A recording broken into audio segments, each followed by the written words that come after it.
Good evening. We present the news summary. A search and rescue operation is ongoing for one among three fishermen who has been reported missing after their boat capsized in rough seas in the south of Mai last evening.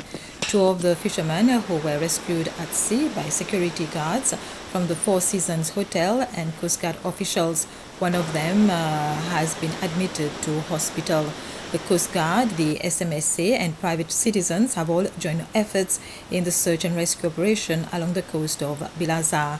The Coast Guard says that the search and rescue operation will continue during the night. 18 new cases of COVID-19 have been recorded since the last update by the Ministry of Health. 2 of the cases are foreigners and the 16 others are Seychellois. 133 people, of whom 31 are foreigners and 102 are Seychellois, were discharged from the quarantine centers. The Ministry of Health is asking the public to continue to follow the precautions and measures in place to avoid contracting the virus. Senior laboratory technician at the Public Health Authority says they are receiving more samples from PCR tests since the outbreak of COVID-19 in the community. Ms. Rosemée Benoit says that they are doing up to 500 tests per day and it takes up to 48 hours to get the results. She points out that the delay in giving out results is due to the increased workload and having to repeat tests a few times in cases of inconclusive results. Beauvallon Secondary School is the first public school with its own app, which is facilitating teaching and learning during the time that schools are closed. The app has been developed by the school's physics teacher and licensed by Google. The app has been operational for the past 3 weeks. The app caters for every subject at all levels from S1 to S5.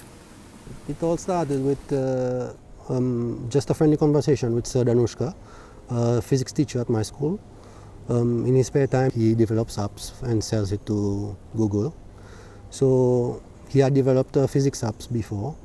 I wanted him to develop an app for the school for all the levels, S1 to S5. And we started discussing on all the benefits, and I wanted it to be done in 1 week because school was about to start. We said that some students don't have computers at home. What we knew was that the majority of the students are using smartphones. So we decided to develop an app around the Android software, and it will facilitate everything for the students and the parents.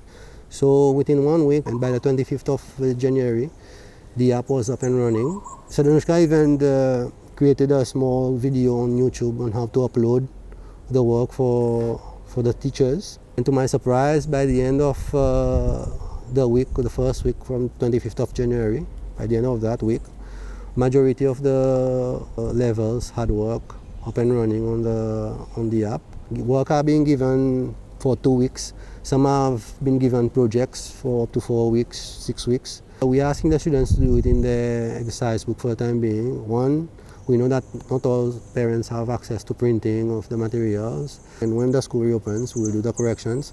But some who already had a WhatsApp group with the teachers, they are already in contact with the teachers, and teachers are telling them to take pictures of their answers and send them on their WhatsApp group. So they are doing correction like that. Christians will be celebrating the start of Lent as of next week, beginning with Ash Wednesday on the 17th of February.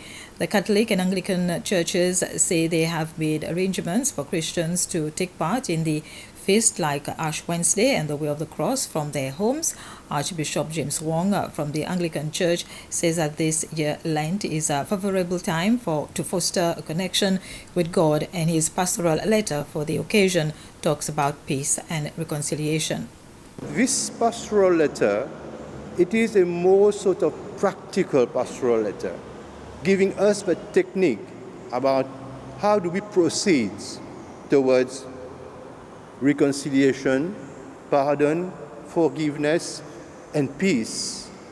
And so this pastoral letter is going to help the church to be at peace with herself, the church not only to be at peace with herself, but the church would encourage her members to be at peace with one another and with God. And health officials say that at least 3 people have died of Ebola in Guinea, with 5 others testing positive for the virus. They fell ill with diarrhea, vomiting and bleeding after attending a burial.